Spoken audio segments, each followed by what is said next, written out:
A 21-year-old soldier was punished and ordered to clean out a basement that had been abandoned for decades on a military base. What he found there changed not only his life, but the lives of everyone around him. A miracle of the Virgin Mary that no one expected. But before we continue, leave a comment telling me where you're watching from and what time it is there right now. I'd love to see how far the miracles of the Virgin Mary are reaching. Marcus Reid woke up at 5 in the morning every day. 21 years old, in his second month as a recruit on a military base in South Carolina, the kind of man who didn't believe in anything he couldn't see, touch, or explain. He grew up with only his mother, no father, no religion, no church, a simple life, practical, real. The base where he served had been built in the 1940s. Some buildings had been renovated, others simply forgotten. Building C was one of those, 3 floors of gray concrete that nobody used. The basement was off limits. Not officially, just no one went down there. Tuesday, 7 in the morning, Marcus arrived 3 minutes late for formation. Sergeant Cooper didn't need to yell. The look was enough. Reid, Building C, basement, full cleanup today. The other recruits lowered their eyes. Everyone knew what that basement was. Marcus grabbed gloves, a broom, and trash bags, walked to the building alone. A rusted security fence surrounded the perimeter. The grass around it hadn't been cut in months. The main door opened with difficulty. Hinges protested. The hallway smelled of something old, forgotten. Mold mixed with damp concrete and decades of neglect, peeling walls, exposed wiring in some places, broken windows letting in dim light that cast strange shadows. The staircase to the basement was at the back, wood creaking with every step. Marcus held onto the rusted handrail, testing it, before putting his weight on it. When he reached the bottom and looked around, he understood why no one wanted to be there. The basement was huge, at least 20 meters long, with concrete walls sweating moisture. The low ceiling had dark stains from leaks. Rusty pipes ran overhead, dripping water in some spots. Boxes piled without order, broken furniture, cobwebs hanging from the ceiling, some so thick they looked like curtains. A layer of dust so dense it showed that no one had stepped there in years, maybe decades. The air was heavy, hard to breathe. Every movement stirred up clouds of dust that danced in the dim light. Marcus started in the corner nearest the stairs, worked for hours, sweat on his back despite the damp cold of the basement. Dirty hands, throat scratching from the dust. 3 hours later, he reached the far end, the darkest corner. There was an old shelf, rotten wood nearly collapsing, moldy boxes on top, rust everywhere. And there, amid the decay, Marcus saw something that made him freeze completely. A statue of the Virgin Mary, small, about 12 inches tall, made of what looked like plaster or ceramic. Blue mantle, hands joined in a prayer. A serene face, eyes cast downward.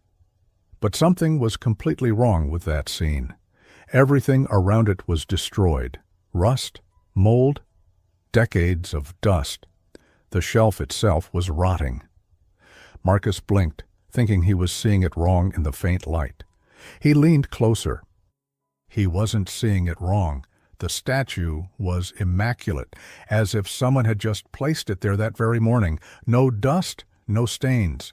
The colors were vibrant, the blue of the mantle deep and bright, the white of the tunic pure and unyellowed. Even the facial details were perfect, sharp. Marcus looked around. Everything, absolutely everything, was in decay, except that statue. He picked it up carefully, turned it over, looking for an explanation. Nothing. Just smooth material, unmarked. How was that possible? Decades in a damp, abandoned basement. It should have been stained, cracked, covered in grime like everything else, but it was flawless. Marcus wasn't religious, but he wasn't foolish either. He knew when something didn't make sense. For some reason, even he couldn't explain. He tucked the statue inside his jacket and finished cleaning. Back at the quarters, he placed it in the locker, took a shower, went to dinner, came back. Before sleeping, he opened the locker and looked at it again. Nothing special about the statue itself, just an ordinary image of the Virgin Mary, but that impossible cleanliness. He closed the locker and turned off the light. He had no idea that 3 days later, his life would completely fall apart. Thursday, 2 in the afternoon. Marcus was in the training field when an aide came running. "Reid, Sergeant Cooper wants you in the office, now." Marcus ran there. Cooper was standing, face serious. "Reid, the hospital called. Your mother was admitted to the ER. Severe kidney crisis. You need to call them immediately." Marcus grabbed the phone Cooper offered, his hands trembling as he dialed. "Your mother had a kidney failure episode 2 hours ago," said the professional voice on the other end. "She's stable for now, but the situation is serious. She urgently needs a transplant." "How long does she have?" A long pause. "Without a transplant?" "Hard to say." "Days, maybe 2 weeks if she responds well to treatment." Marcus hung up. His legs nearly gave out. "Sergeant, I need to see her." Cooper sighed. "Reid, you can have weekend leave. You leave tomorrow morning early, return Sunday night. That's the most I can authorize right now." "But, sir—" "Tomorrow morning, Reid. Go pack your things." Have you ever received news that made the world stop? That second when everything around keeps moving, but you're frozen? Marcus returned to the barracks. Everyone else was still training. He was alone. He sat on the edge of his bed. His mother had struggled with kidney problems for years. She'd been on the transplant list for over 2 years, but had been stable with treatment. Until now. He opened the locker, took out the statue of the Virgin Mary. He didn't know how to pray. He had never prayed in his life. But he held the statue in both hands and whispered, "If you exist, please. She spent her whole life taking care of me. She's all I have." Silence. Only the distant sound of voices outside. Marcus placed the statue of the Virgin Mary back in the locker. Friday, 5 in the morning. Marcus was on the first bus out of the base. 3 hours to the hospital. His mother was in a room on the 3rd floor. Room 313. Marcus stopped at the door, took a deep breath, knocked softly, and entered. Linda Reid lay in bed, head slightly elevated, pale, much paler than Marcus remembered. She opened her eyes when he walked in. Marcus. Her voice was weak, hoarse. "Mom?" He pulled up a chair and took her hand. "You didn't have to come. You're training. Stop it." They were silent for a moment. Marcus looked at the machines around her. Numbers he didn't understand, but that looked important. "Did the doctors say anything?" She sighed. "That I've been on the list for so long?" She closed her eyes. 2 years and 4 months, Marcus, waiting for a compatible donor, and nothing. "It'll happen." "I don't know, son." Her voice was barely a whisper now. "I don't know if I have time." Marcus returned to the base Sunday night with a tight chest. Monday morning, formation at 6. Sergeant Cooper shouting orders, recruits running to position, everything going back to normal. Except nothing was normal. Tuesday afternoon he called the hospital during his lunch break. "Your mother had a quiet night," said the nurse. "Her vital signs have improved a little. She's responding better to treatment than we expected." Marcus frowned. "Improved?" "Yes, not much, but there's been progress. The doctor will see her this afternoon." Wednesday, he called again. Same news. Stable, slowly improving. Thursday night, he managed to speak with the doctor. "Honestly, Mr. Reid, I can't fully explain it. We expected her condition to worsen, but her kidney function is improving, slowly but consistently.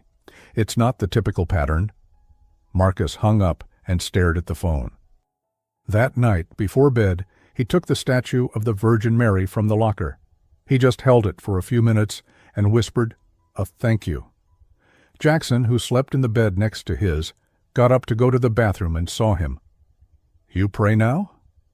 Marcus quickly put the statue away. "Sometimes." Jackson just nodded, smiling, and left. A week after finding the statue, Marcus began to feel that maybe things were getting better. It was in the second week that everything fell apart.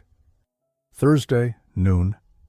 Marcus was having lunch in the mess hall when an aide came in. "Reid, Sergeant Cooper needs you. Urgent." Marcus dropped his tray and ran. Cooper was on the phone when he entered. He hung up and looked at Marcus. "The hospital called. Your mother had a severe episode this morning. You need to call them now." Marcus dialed with fingers barely able to hold the phone. "Mr. Reid, your mother's condition suddenly worsened 3 hours ago. The kidney function that had been improving just stopped responding. Without an immediate transplant, she has days, maybe less." The phone almost slipped from Marcus's hand. "Days? We're doing everything we can. But without a donor?" Marcus hung up. He stood there, unable to move. "Reid," Cooper's voice was softer than usual. "Go to the barracks. Rest. I'll see what I can do about another leave." Marcus walked to the barracks like a zombie, entered. It was empty. Everyone still at the mess hall or in training. He fell to his knees beside the bed. For the first time since childhood, he cried. He cried for his mother, for the helplessness of being far away, for not being able to do anything while she faced this alone. He opened the locker with trembling hands, took out the statue of the Virgin Mary, pressed it against his chest. "Please," he whispered through sobs, "please don't let this happen. She's all I have. Please." Dio. And then something impossible happened. The barracks were completely sealed, windows locked, doors closed. It was winter. There wasn't a single flower anywhere on the base, just gray concrete. But the air around Marcus filled with fragrance. Roses. It wasn't subtle. It was intense. Sweet. Unmistakable. As if someone had just brought dozens of fresh roses and placed them beside him. Marcus opened his eyes, looked around desperately. Nothing, no one, just him, alone, in the empty barracks.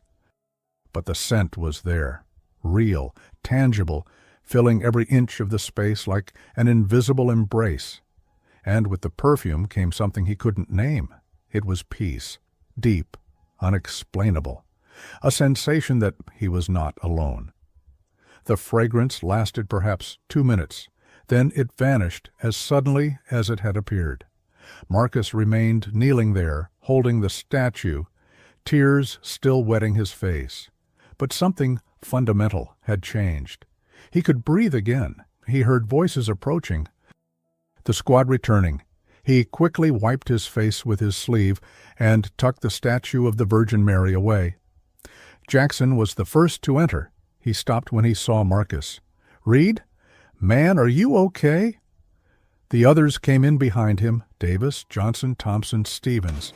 They all saw Marcus's expression and froze. "We heard," Johnson said quietly. "About your mom. Sergeant told us." Marcus just nodded. He still couldn't speak. "If you need anything," Stevens began, but left the sentence unfinished. What could anyone offer in a moment like that? That night, Marcus didn't sleep. He lay staring at the ceiling. The scent was still vivid in his memory. Impossible. Unexplainable. But real. At 5 a.m, his phone rang. It was the hospital. Marcus answered with his heart in his throat, bracing for the worst. "Mr. Reid?" The voice on the other end sounded different. Excited. "We have important news. We found a compatible donor for your mother." Marcus froze completely. He couldn't process the words. "Mr. Reid, are you hearing me? You found what?" "A donor, compatible with your mother. It came through early this morning, a perfect match. We're preparing for surgery this afternoon at 3 o'clock. But she's been on the list for more than 2 years. "I know." Marcus hung up and sat on the bed, completely in shock. Jackson stirred from the movement. Was that the hospital? "They found a donor." Marcus's voice was barely audible. "For my mom, today." Jackson sat up in bed. What?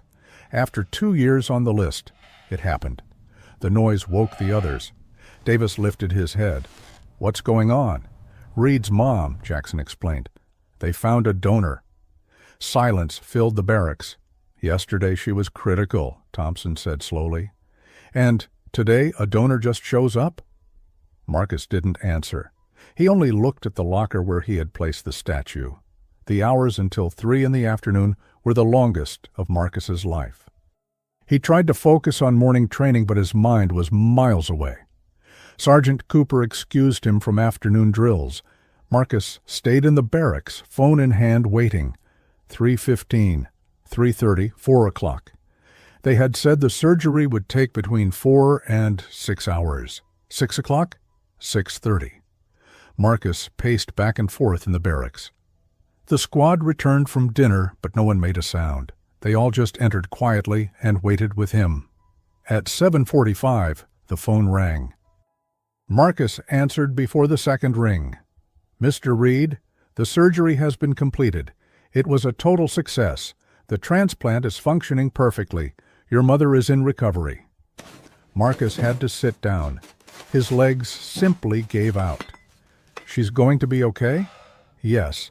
The prognosis is excellent. Of course, she'll need time for full recovery and constant follow-up, but it's better than we expected, actually."